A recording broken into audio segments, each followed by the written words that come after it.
Believe it or not, skipping a home inspection could be one of the costliest mistakes you make when purchasing a home. So let's dive deeper into why home inspections shouldn't be optional, because they are absolutely essential. And drop your comments or questions in the comment section below, because I'd love to hear from you. Home inspections are so absolutely crucial when you're buying a home, and that is whether it is a resale home or new construction. And here is why. We walk through the home quickly to see if it's the right fit. Maybe we go and see it one or two more times. But in doing so, we're really looking at the flow of the home. We're looking at the aesthetics of the home. Does it fit your lifestyle? Can you imagine your furniture going here or there? But how often are we really getting into the particulars of the home? We're certainly not showing up with our tools to examine outlets, and we're not crawling into the crawl space or checking out the attic, or maybe we're glancing at the age of the systems, but that doesn't mean anything. So it is super important to have somebody with a trained eye that can go in and check out what's going on up in your attic. Do you have insulation? What's going on down in the crawl space? And nobody else besides inspectors really wants to crawl around in a crawl space. So let's let them check that out. But there are so many things that we learn about a home, about your new home, in home inspection reports. And again, it's incredibly crucial to do this even if you're buying new construction. Don't take a builder's word for it that the home is in great condition and that they're handing it over perfect, because we often will see heating systems not connected correctly, insulation not even installed in the attic space. No, it doesn't happen often, but sometimes these steps can get skipped even in new construction, which is why it's absolutely imperative to have inspections done. And by having inspections completed, you are potentially saving yourself from heartache down the road when suddenly a system that you thought was in good working order just by looking at it suddenly comes back and you have a $15,000 AC and furnace system that you have to replace. And so yes, there's that financial component of it. But then let's talk about safety for you and your family. So occasionally you will find homes that may have mold in the crawl space. You wouldn't have known about it just by walking through the home. Can't smell it, you can't see it. And so it becomes a safety issue as well, where you need somebody down in those dark spaces making sure that your home is safe to live in. So let's go through a list of things that your home inspector would check for you. And you'll see as I'm listing these out that a lot of this is not stuff that you or I would necessarily know to even look for. Quite frankly, we wouldn't see because it might be in a wall or in the attic or the crawl space. But they will check your utilities. Is everything turned on? Do you have water to the property? Do you have electricity and gas to the property? They will check your site exterior. Is the yard properly graded away from the home? They'll check foundation. They'll check the wall exteriors for siding or paint, stucco. They'll check the roof as well. On the inside, they're going to check the attic space. They're going to check, again, foundation, crawl space, but from the interior.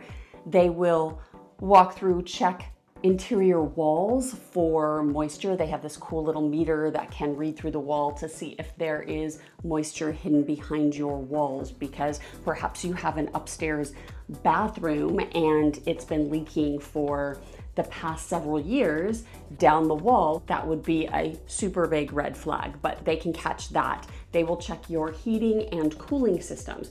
And sometimes it doesn't matter about the age of the system, right? You may have a pristine 20-year-old HVAC system that is still working awesome. Maybe you don't touch it and don't worry about it because you get a clean bill of sale, but other times you can have a 5 or 7-year-old system and there's all sorts of issues with it that the inspector would catch. If you have fireplaces, they'll turn that on and check that out. They'll check your main electrical panel to make sure that it is up to code. Plumbing, they'll turn on every faucet that you have. They'll turn on water hoses on the outside.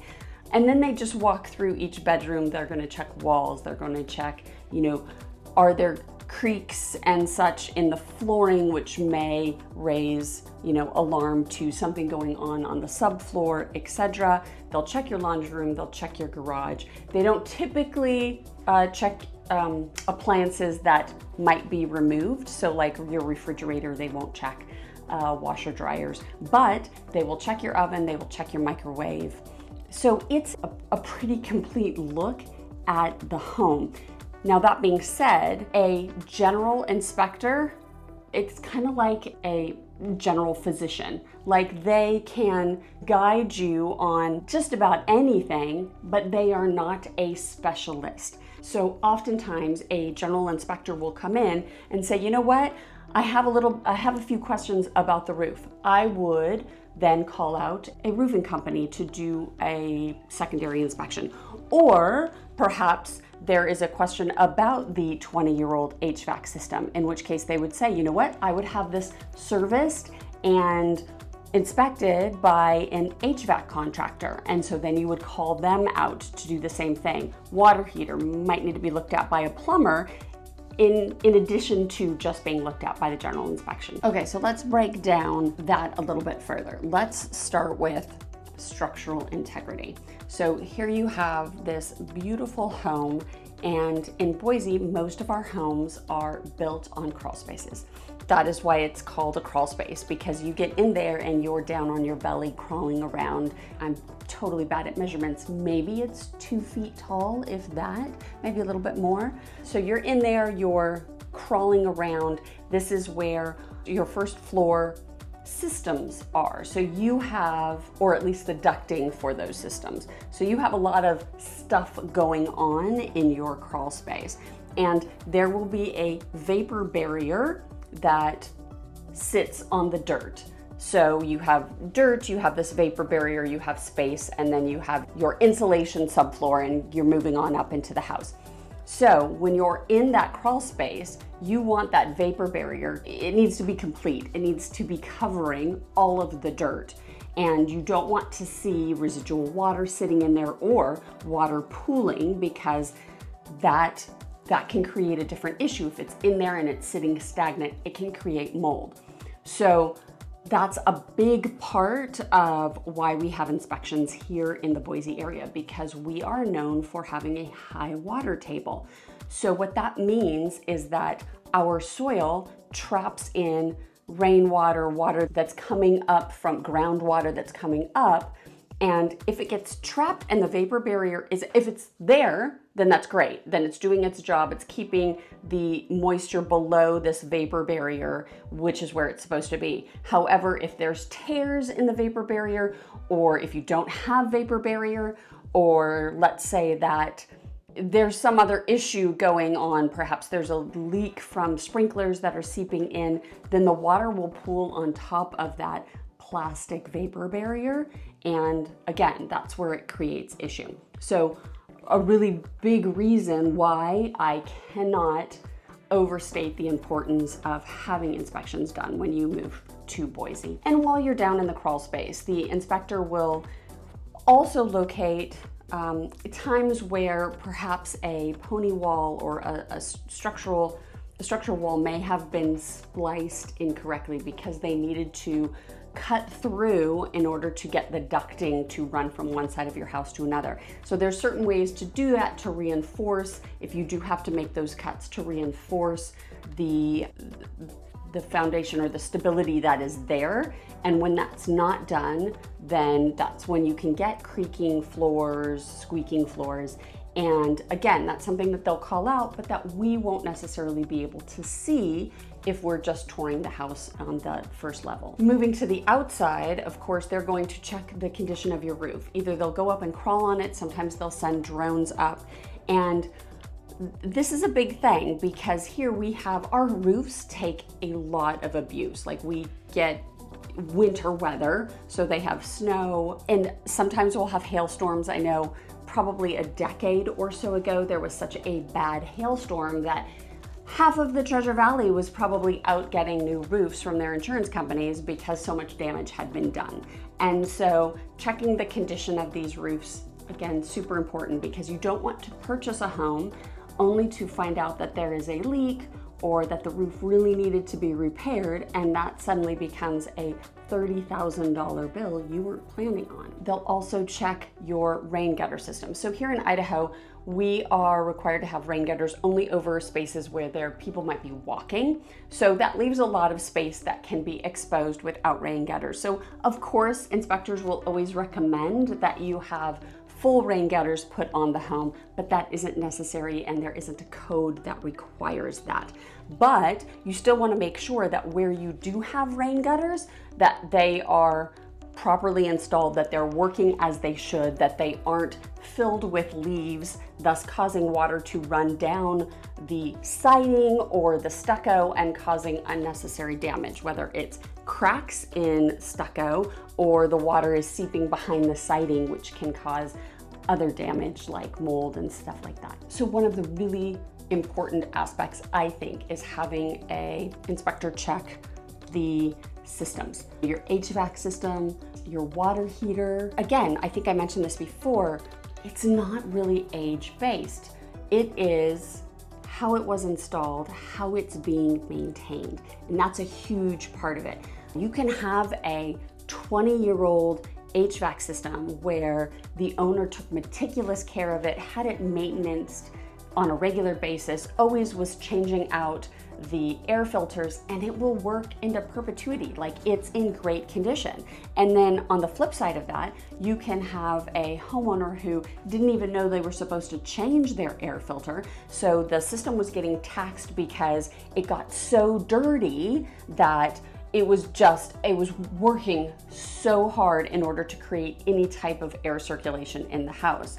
And in those cases, this might be a brand new house, like only a few years old, but the system is working so hard that there are components that aren't working right.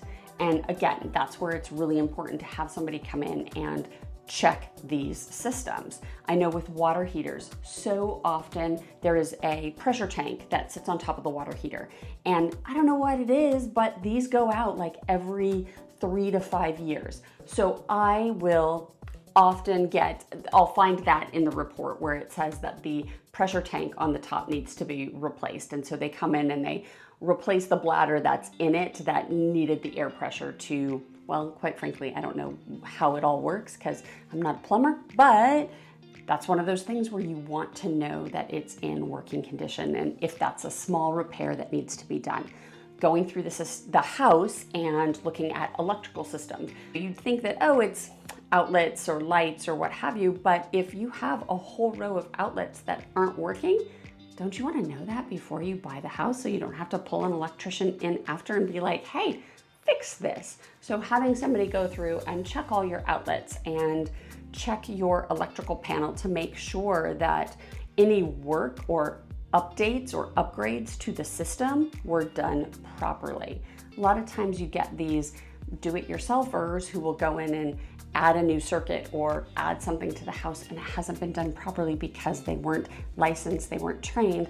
Well, then the inspector can find that and we can make sure that the work was done properly. So one of the things I think is super cool is this little device that the inspectors walk around with, and they will read moisture levels in the wall. And I mentioned this before, you don't know what you can't see behind a wall. And so having them be able to identify areas where, oh, there's high levels of moisture in this wall.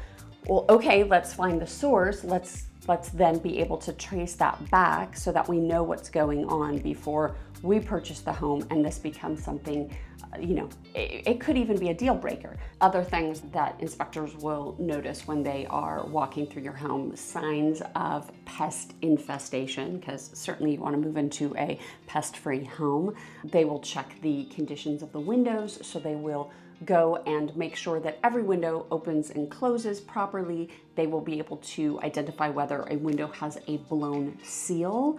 They will check doors, making sure everything functions, that gates lock. One thing with the doors is you will find that oftentimes a homeowner will change out the hinges on the fire door, which is the door that leads from the house into the garage, so that when you pull it open, it stays open. Well, it is technically supposed to close automatically. So when you open it, it springs closed. And so an inspector will call that out because that might be something that is important to you to have those hinges changed out so that it will spring closed. Another piece of the inspection, which is fairly important here in Idaho, is something called radon.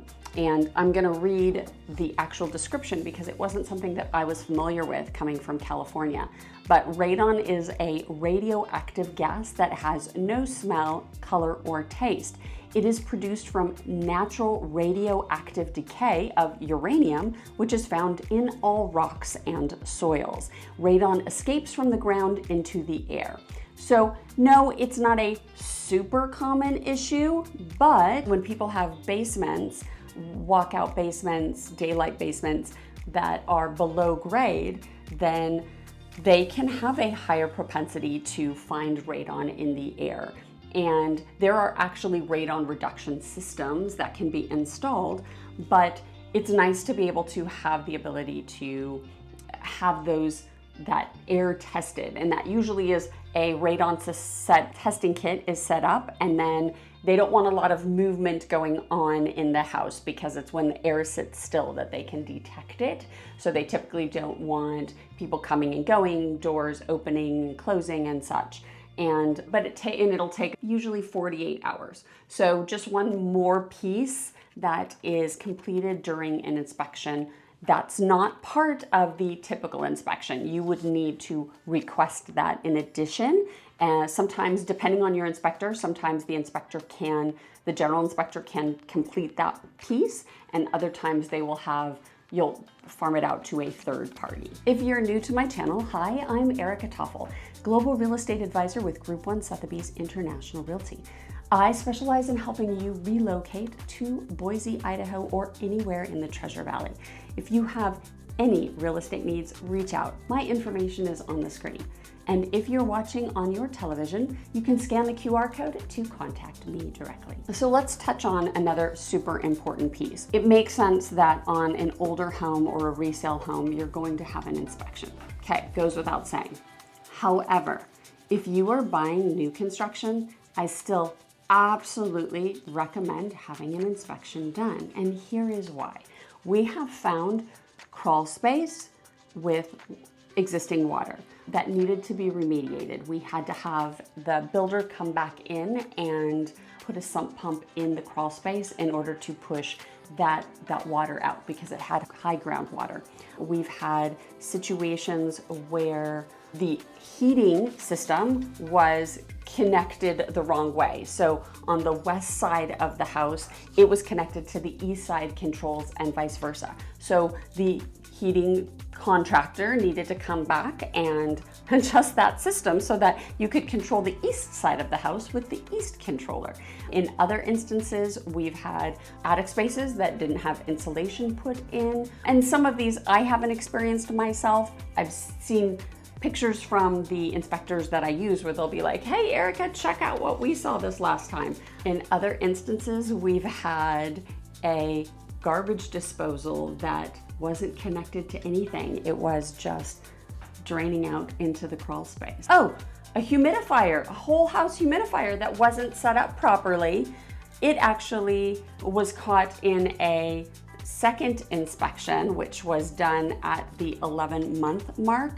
Before your warranty is up, have the inspector come back out and check your home again, because these are things that can happen. So it looked like everything was working fine during the original inspection. Then when he came back out the second time, 11 months into the home ownership, turned out that the whole house humidifier had an issue and had been creating moisture in the walls. And so in that particular case, the builder had to come back in, tear out drywall, tear up flooring, remediate any mold that had started to build up, and then replace everything. So cannot, again, understate the importance of having inspections done on new construction. So, okay, Erica, I have identified the home I want to purchase. How do I go about finding an inspector?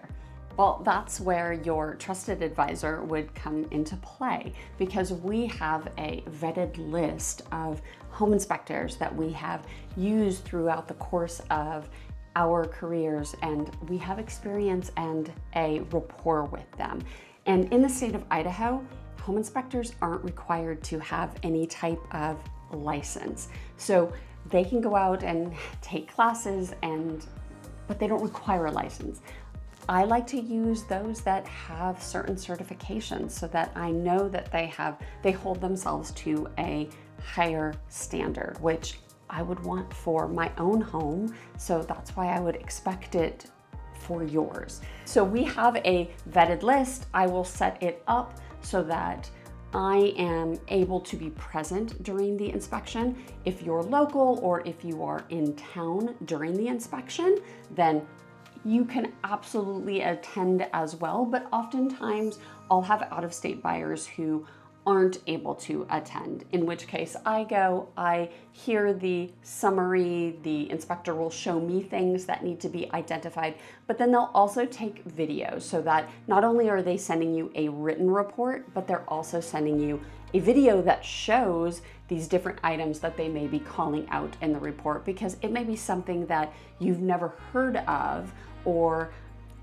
it's a technical building term and you're like, I have no idea what that is. Well, when they identify it, then they show you the video or they show you the picture, then you know what it is that the issue is that's going on. And each home inspector will handle their reports a little bit differently. So no two inspectors will hand over an identical report, nor will they necessarily find every exact thing or similar thing. Obviously, those big major things that we need them to find, they do. And it doesn't matter which inspector you have, they should find those. But oftentimes there may be that one inspector calls out cosmetic things in addition to all the other safety issues or maintenance issues, etc. And again, that's another thing that is different between different inspectors. Some will also provide maintenance tips in their inspection report. And that's great, but it can sometimes get confusing because clients are reading through and it may say something about maintaining a certain part of the home, and you think that means that something is wrong with the home, when they're just simply saying, hey, every year you need to change out your home filter, or well, really you should be doing that every quarter. But that's just an example that different inspectors, their reports will definitely read different ways. That's part of our job as the global advisor, to be able to advise you on how the inspector's report reads and what things you want to pay particular attention to. Pop quiz. Let's see who's been paying attention. So in Boise, there is a condition that shows up a lot in our inspections. And so it causes what can be considered a major issue on these inspections. What is that? Is it A, high water table, B, a low water table, C, termites, or D, overgrown trees? The first one with the correct answer will get a video response from me. So understanding how to read an inspection report is super important, because different inspectors will, like I was mentioning before, will identify things with different classifications. So you might have a recommendation, a minor issue. Okay, that'll be marked maybe in one color or maybe marked in one section. Then you might have safety hazard or a major issue. That's definitely going to be marked in red. And then you may have a section that's just general maintenance.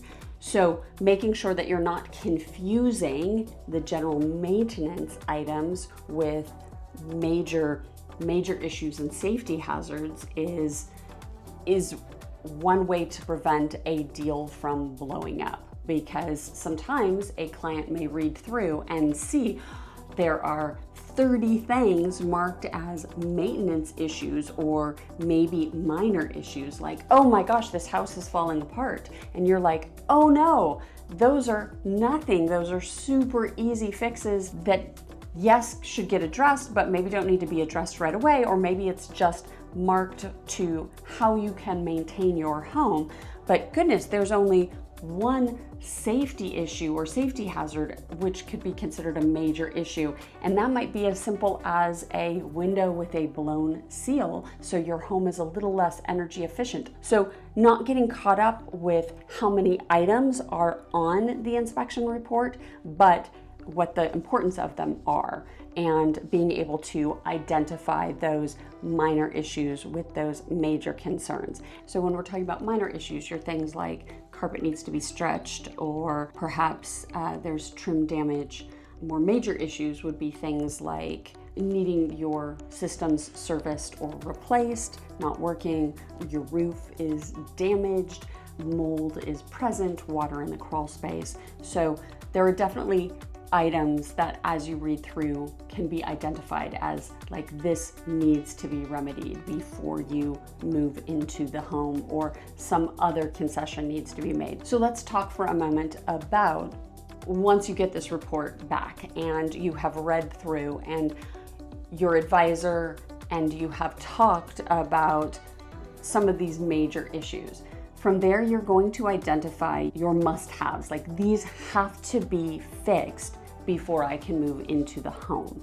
And I say that there are some items that you may identify that are huge ticket items. A roof needing to be replaced, that is a huge ticket item. And so if you are paying top dollar for a home and you find out that the roof needs to be replaced, that it's leaking, or there's some other damage that needs to be done, then you may need to go back to the negotiating table with your advisor and say, hey, look, we need to either have this roof replaced prior to close of escrow, or because of timing, perhaps there needs to be some sort of price adjustment or concession back to the buyer to help them take care of those issues. And when there's minor issues, like there might be the fire door, or maybe paint needs to be repaired, or just little items, a lot of time the easiest way to do that is you go back and you say, hey, look, we have talked to different subcontractors or handymen, and we've figured out that this would cost $2,500 in order to get it done. We would like for the seller to credit us $2,500 at closing, and we'll take care of all of these items once we close. And then that way you're in control of the process. You pick the handyman or the contractor that's going to come in and make these repairs, rather than having them done prior to close. So that's always one option, but sometimes that's not, you need this stuff done ahead of moving in, maybe because you have small children and you need this stuff addressed. And so in that case, you'd go back and you'd provide what is called an RE10 here in Idaho, and it is an inspection contingency notice. And you list out all of the items that you need addressed. And what ends up happening a lot of times is that there is a little bit of negotiation still happening, whether it's on price or whether it's on, I'm asking for these items, and maybe the seller is like, oh, I'm only going to do these 5 items, but I'm not going to do these other items. So there's still kind of like a give and take at that time. So let's talk a little bit more about the realtor's role in the inspection process. So how do we support you as a homeowner? So obviously we have the vetted resources so that we can identify and connect you with the proper inspector that's going to find and identify issues that you want to know about before purchasing your home. And once those issues are identified, we will go through each one of them and sort of put them into 3 categories. One is these have to be remedied before we even consider moving into the home, or have to be addressed either through completion prior to us moving in or some sort of credit or concession back so that we can have the work done. Then there's like a second bucket, which is, these are things that could be done, but do they affect safety? Are we going to be able to live in the home with leaving these items alone? And a lot of times those items aren't necessarily added to your inspection contingency notice, but that's a decision that you as the buyer has to make. And then the third bucket is like, oh my gosh, that is such a minor thing, like we're not even going to worry about that. And so that's where your realtor, again, will identify those buckets with you, and then you will go back and negotiate, well, not you, but your realtor will go back and negotiate on your behalf for however you want those items to be addressed. Either have to be done or some concession, and maybe we add them in, maybe we don't. And then of course the bucket of these things aren't super important, so we can address those later. With inspections are guaranteed up to a point, but you do have to set that expectation that they cannot see and find everything. Inside walls, yes, they will be able to identify moisture, but if during construction and the home was built 15 years ago, something else was done incorrectly, they can't identify that if they can't see it.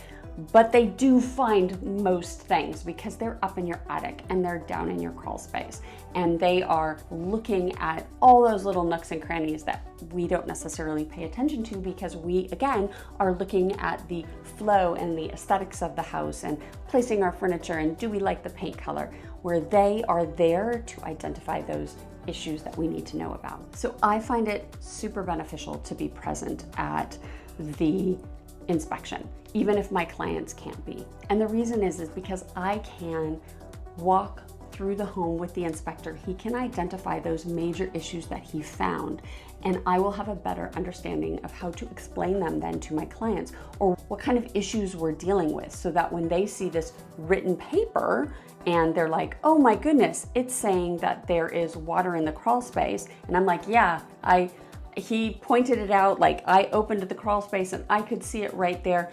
There's something going on. We definitely need to have that addressed. Whereas he can also point out minor things that I can then go back and say, hey, look, this was something minor. I don't think we need to ask the homeowner to take care of it for the interest of time, but I have a handyman who can address this because I've seen it and I know what needs to be done.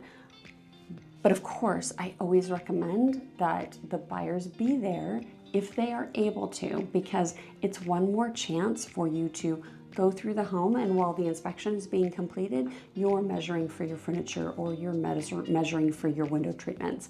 And I think being able to go into it when the home isn't all dressed up for a showing, sometimes it really helps get a better feel for the home for that home buyer. Skipping the home inspection could be one of the costliest mistakes you make when purchasing a home. So don't do it. Please, please, please be sure to have a home inspection completed, and that's whether you're buying a resale home or new construction. I cannot stress the importance of it. For more videos about Boise, Idaho, and all of the Treasure Valley, click on one of the other videos on your screen. Thanks for watching, and I will see you on the next one.